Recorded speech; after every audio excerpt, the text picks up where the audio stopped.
नमस्कार बच्चों, स्वागत है आप सभी का यू एंड वर्ल्ड चैनल में। आज हम पढ़ेंगे पीपल एज रिसोर्स पार्ट 3। इसमें हम 2 विषय पढ़ेंगे। पहला विषय है ग्रीन रेवोल्यूशन और दूसरा विषय है डिफरेंट टाइप्स ऑफ अनएम्प्लॉयमेंट। सबसे पहले ग्रीन रेवोल्यूशन, जिसको हिंदी में हरित क्रांति बोलते हैं। ग्रीन रेवोल्यूशन क्या है? What is green revolution? How can you define green revolution? Green revolution is a set of research technology transfer initiatives to increase the production of food grains, especially rice and wheat. I am repeating. Green Revolution is a set of research technology transfer initiatives to increase the production of food grains, especially rice and wheat. ये कब हुआ था? ये हुआ था 1950 और 1960 के बीच में, between 1950s and 1960s। India में ग्रीन रेवोल्यूशन शुरू हुआ था 1965 में लाल बहादुर शास्त्री जी के नेतृत्व में, स्पेशली पंजाब, हरियाणा और उत्तर प्रदेश में चावल और गेहूं का पैदावार बढ़ाने के लिए। पैदावार कैसे बढ़ेगा, इस पर रिसर्च हुआ था। उसके अनुसार काफ़ी चेंजेस आए थे खेतीबाड़ी में। HYV सीड्स इस्तेमाल किए गए, फिर tractors, irrigation facilities, modern technology जो होते हैं, पेस्टिसाइड, फर्टिलाइज़र्स, इन सब का भरपूर इस्तेमाल किया गया। HYV सीड्स का मतलब जानते हो ना? हाई यील्डिंग वैरायटी सीड्स, मतलब हाई क्वालिटी के बढ़िया सीड्स जो होते हैं उनको HYV सीड्स कहते हैं, high yielding variety seeds. Green revolution के 2 तरह के इफ़ेक्ट हुए थे। ग्रीन रेवोल्यूशन के जो इम्पैक्ट हुए थे, इफ़ेक्ट हुए थे, वो 2 तरह के थे, पॉजिटिव एंड नेगेटिव। सबसे पहले पॉजिटिव को देखते हैं। 2 हुए थे पॉजिटिव इम्पैक्ट।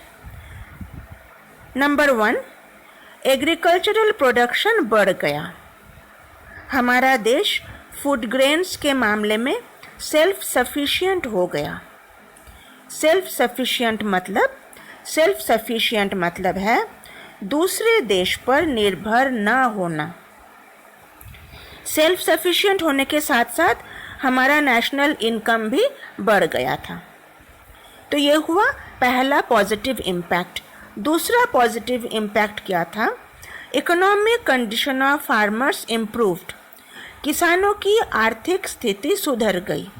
भाई ये तो ऑब्वियस है, जब पैदावार ज़्यादा होगा और फसल अच्छी होगी तब पैसा भी ज़्यादा मिलेगा और आर्थिक स्थिति में सुधार आएगा। अच्छा, अब देखते हैं कि इसके नेगेटिव इम्पैक्ट क्या था। 2 नेगेटिव इम्पैक्ट हुए थे। नंबर 1, ग्रीन रेवोल्यूशन के दौरान इरिगेशन बहुत करना पड़ा, बहुत ज़्यादा।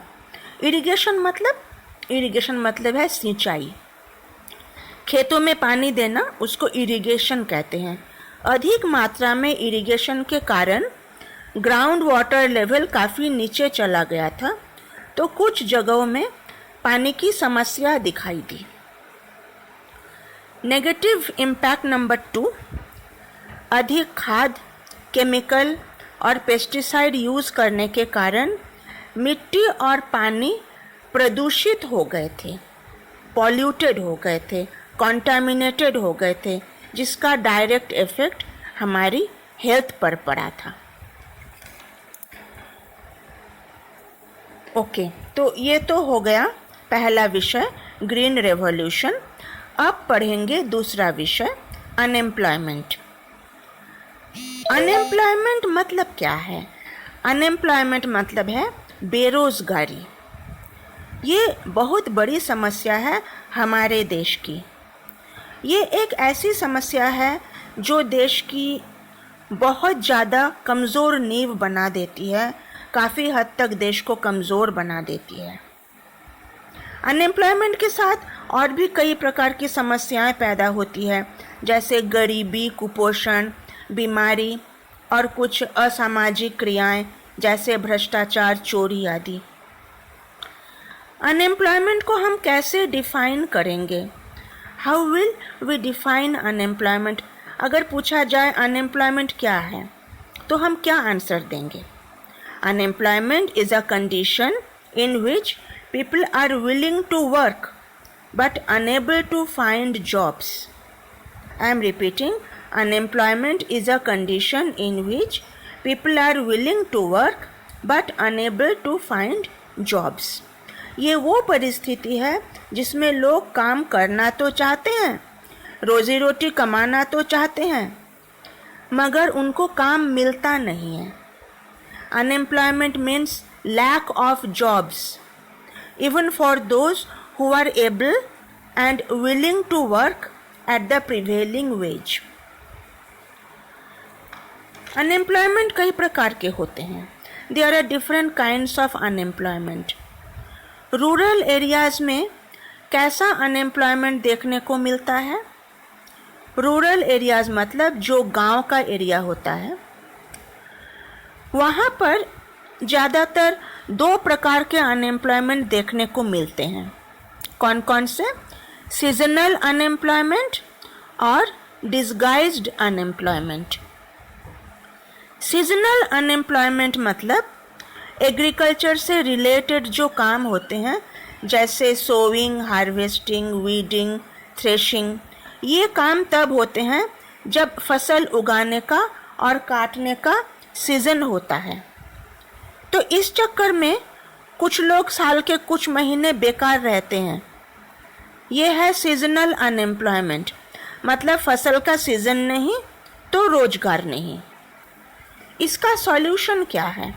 सीजनल अनएम्प्लॉयमेंट को हम कैसे दूर भगा सकते हैं? इसका सॉल्यूशन है हर एक सीज़न के अनुसार फसल उगानी चाहिए, तो 12 महीने रोजी रोटी मिलती रहेगी। सर्दी में सर्दी की फसल उगा लो, गर्मी में गर्मी की फसल उगा लो, बीच में कुछ उगा लो, बीच वाली जो फसल होती है जिसको ज़ैद बोलते हैं, तो पूरे साल आमदनी होती रहेगी, कोई बेकार नहीं रहेगा, बेरोजगार नहीं रहेगा। दूसरा जो अनएम्प्लॉयमेंट मैंने बोला था रूरल एरियाज़ में, डिसगाइज्ड अनएम्प्लॉयमेंट। डिसगाइज्ड अनएम्प्लॉयमेंट को हिंदी में कहते हैं प्रच्छन्न बेरोजगारी, छुपी हुई बेरोजगारी, जो होती तो है मगर दिखती नहीं है। ये वो अनएम्प्लॉयमेंट है जो नज़र नहीं आता मगर अंदर ही अंदर इकोनॉमी को कमज़ोर बनाता है।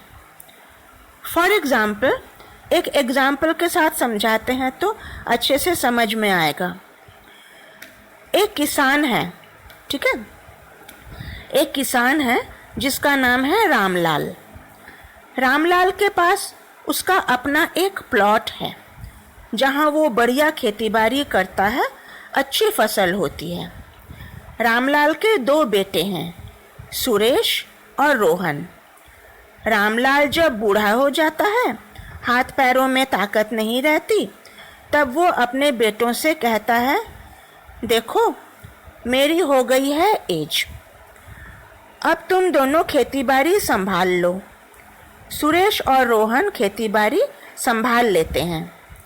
गांव के लोग कहते हैं, अरे वाह रामलाल, तुम तो बड़े किस्मत वाले हो, तुम्हारे दोनों बेटे कमा कर ला रहे हैं, दोनों बेटे कमाऊ है।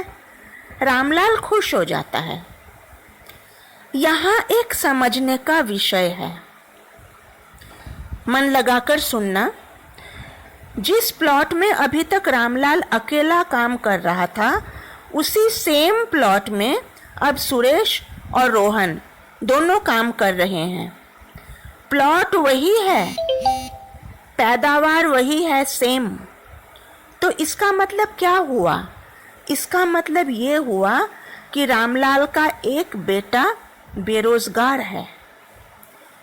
ये बेरोजगारी दिखती नहीं है मगर होती है। अब ये सोचकर देखो, अगर रामलाल एक बेटे को खेत में लगाता और दूसरे बेटे को किसी और काम के लिए भेजता, दूसरे बेटे से कोई और काम कराता, जैसे ट्रक चलाना या दुकानदारी करना, तो फैमिली इनकम बढ़ता या नहीं बढ़ता? लेकिन रामलाल ने दोनों बेटों को खेत पर लगाया। इनकम तो वही है जो रामलाल कमाता था, सेम इनकम है, पर कमाने वाले डबल हो गए। इसका मतलब है कि एक अनएम्प्लॉयड है। इसे कहते हैं डिसगाइज्ड अनएम्प्लॉयमेंट। अच्छा, उसके बाद क्या होता है? सुरेश और रोहन जब बूढ़े हो जाते हैं तब उन्होंने अपने अपने दो बेटों को, सुरेश के दो बेटे, रोहन के दो बेटे, उनको खेत में लगा देते हैं। फिर क्या? फिर 3 जने अनएम्प्लॉयड हो जाते हैं, क्योंकि एक आदमी का काम अब 4 आदमी कर रहे हैं। तो इस तरह से डिसगाइज्ड अनएम्प्लॉयमेंट बढ़ता चला जाता है। ये डिसगाइज्ड अनएम्प्लॉयमेंट विलेज में एक बहुत ही कॉमन प्रॉब्लम है। इस प्रॉब्लम को कैसे सॉल्व करें? इस प्रॉब्लम का सॉल्यूशन बहुत ही आसान है। अलग अलग काम में इन्वॉल्व करा दो बच्चों को। बच्चे जब बड़े हो गए, काम काज के लायक बन गए, उनसे अलग अलग काम करवा लो। ज़रूरी थोड़ी ना है कि एक ही प्लॉट में 4 जनों को उलझाए रखो, और भी तो काम है, तो करो उनको। ओके, ये तो विलेज की बात हो गई। अब आ जाओ शहर में, अर्बन एरियाज में। यहाँ जो बेरोजगारी देखने को मिलती है वो है एजुकेटेड अनएम्प्लॉयमेंट। मतलब जो पढ़े लिखे लोग, वो भी बेकार बेरोजगार बैठे रहते हैं। ऐसे बहुत देखने को मिलते हैं कि पढ़ा लिखा है लेकिन वो बेरोजगार बैठा है, उसको कोई जॉब नहीं मिली। इसका कारण क्या है? इसका कारण ये है कि उसको उसकी पढ़ाई के मुताबिक जॉब अवेलेबल नहीं मिला। थोड़ा सा घुमाकर अगर देखो, जो जॉब अवेलेबल है वो उसके लिए वेल क्वालिफाइड नहीं है। पढ़ा लिखा तो है, लेकिन जॉब के लिए जो जो एसेंशियल क्वालिफिकेशन ज़रूरी है वो उसमें नहीं है, इसलिए वो अनएम्प्लॉयड है। यह है एजुकेटेड अनएम्प्लॉयमेंट। इसका क्या सॉल्यूशन है? इसका सॉल्यूशन है, एजुकेटेड अनएम्प्लॉयमेंट को अगर हमें दूर करना है, कैसे करेंगे? एजुकेशन पैटर्न को चेंज करके। पढ़ाई ऐसी करनी चाहिए जो जॉब ओरिएंटेड हो। सिर्फ एक डिग्री लेकर बैठे रहने से जॉब नहीं मिलती। डिग्री जॉब ओरिएंटेड होनी चाहिए। बच्चे जॉब ओरिएंटेड कोर्स कैसे करेंगे, उसके लिए उनके पेरेंट्स, उनके टीचर्स और काउंसलर्स मदद कर सकते हैं। तो ये जो अनएम्प्लॉयमेंट का विषय बहुत अच्छे से डिस्कस हो गया। अनएम्प्लॉयमेंट क्या है, कितने प्रकार के हैं, क्यों होते हैं, और अनएम्प्लॉयमेंट की समस्या कैसे दूर हो सकती है, ये बहुत अच्छे से हमने डिस्कस कर लिया। इससे पहले मैंने जो ग्रीन रेवोल्यूशन के बारे में डिटेल में समझाया था, वो बात भी काफ़ी क्लियर है।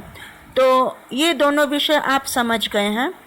क्वेश्चन आंसर जो दिए हैं ना, वो कर लेना। इससे क्या होगा, इससे लेसन की बहुत अच्छी प्रैक्टिस हो जाएगी और सभी पॉइंट्स आपके फिंगर टिप्स में होंगे। बाद में कभी कोई कन्फ्यूजन हो तो वीडियो यूट्यूब में पड़ी रहेगी, जब मर्जी हो देख लेना। चाहो तो इसको सेव करके रख लेना। ये वीडियो आपको कैसी लगी ज़रूर बताना, इसे लाइक करना और अपने दोस्तों के साथ शेयर करना। मेरे चैनल को अगर अभी तक सब्सक्राइब नहीं किया तो कर देना। तो बच्चों, आज के लिए इतना ही।